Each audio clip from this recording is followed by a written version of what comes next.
Assalamualaikum warahmatullahi wabarakatuh. Nah, saudara sekalian, kepada saya diminta bicara penerapan nilai ulul albab dalam kerangka hidup berbudaya, dalam kerangka kebudayaan dan kebinekaan. Saya mulai dulu pengertian, karena ini di kampus maka pengertian. Apa sih yang dimaksud ulul albab? Ulul albab itu adalah mereka, kaum muslimin, saudara sekalian kita ini, yang di dalam hidupnya itu hidup dua energi, ya, yang saling bersinergi, yaitu akal, ya, pikiran, dan perasaan, kalbu. Gitu. Jadi orang ulul albab itu orang yang akalnya sehat, kalbunya sehat. Orang yang akalnya sehat, pandai sekali, cerdas, gitu. Tapi kalau kalbunya tidak sehat, itu bisa berbahaya. Orang bisa mengoplos bensin, pertamax dan pertalite itu karena akalnya dia coba sampai bertahun-tahun gitu, minimal sampai 2018 sampai 2023 itu tidak diketahui karena akalnya pintar, nyeplosnya tidak kelihatan, kemudian jaringannya diatur sedemikian rupa dengan akal yang pandai dari sudut manajerial tidak ketahuan. Sampai ada akal yang lebih hebat lagi yang menemukan itu.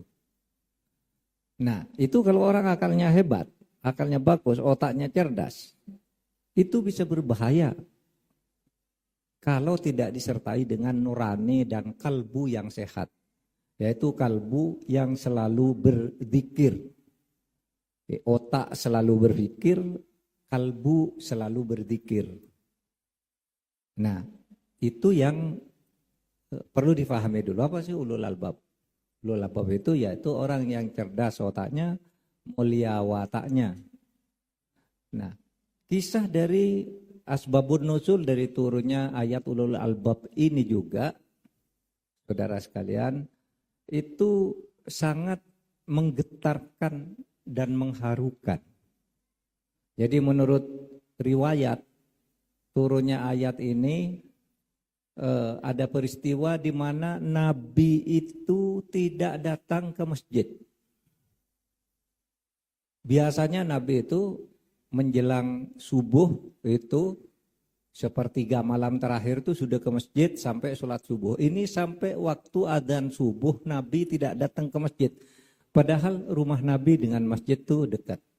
Kalau saudara pernah ke umroh, ada masjid di Masjid Nabawi itu ada mimbar, di situ tempat masjid utamanya dulu.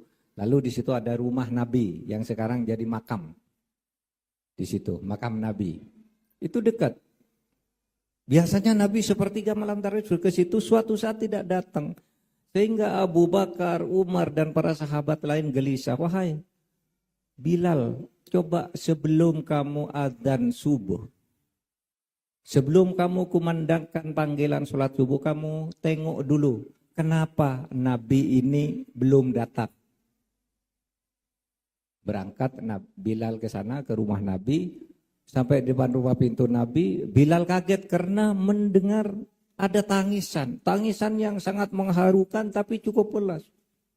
Ya Allah, ampuni saya, tunjukkan umatku, kuatkan saya membagi waktu yang Allah, sambil nangis.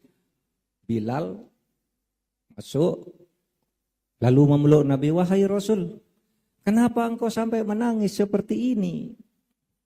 Engkau adalah Rasul, dilindungi oleh Allah, apa yang engkau takuti? Engkau ada pimpinan negara, banyak pembantu-pembantumu, tentara-tentaramu yang akan melindungi. Kalau engkau diancam secara fisik, kata Bilal. Kenapa? Kenapa wahai Rasul? Kami semua menunggu untuk sholat. Lalu Nabi bilang, Bilal, saya tidak takut tentang diri saya.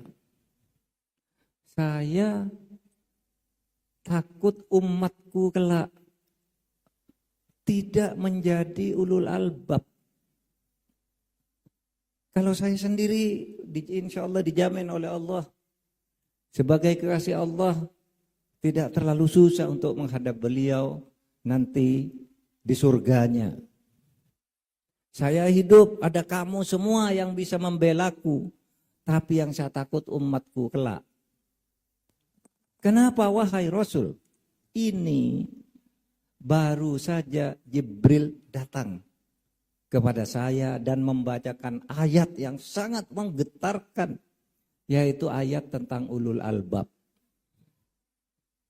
Bagaimana bunyinya? Bunyinya itu seperti kita hafal, inna fi khalqis samawati wal ardh wa ikhtilafil laili wan nahar la ayat